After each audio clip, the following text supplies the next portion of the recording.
Under this video, we will need to generate the contact component for our Angular application. So let's do this.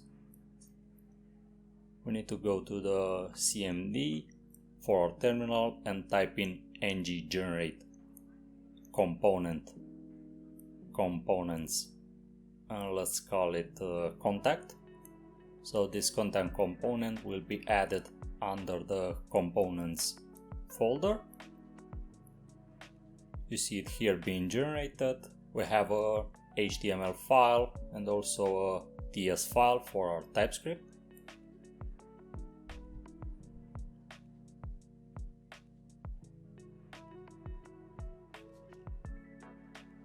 Now let's go to the browser and check it out.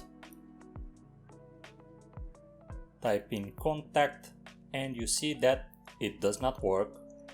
So in order to make it work, we need to go under our routing module. So let's search for it. Let's go up, and under the up routing module TS, we need to set this contact path in place. So let's go with the path contact, and for our component, of course, we need to use the contact component that we just created.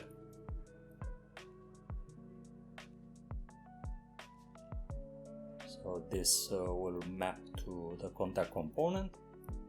And let's go back,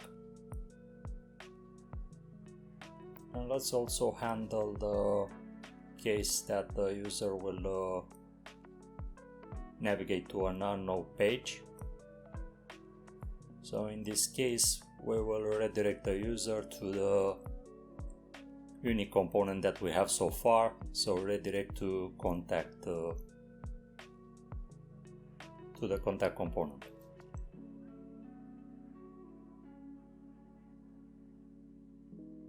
And of course, under the app module TS, you see that the contact component is already in place. Since we created it, we're using the ng generate component. Now you see that we are able to navigate to the contact component, but we have also that app works message in place. So let's remove it. So under app component HTML, just remove this, save, and the contact component properly works now.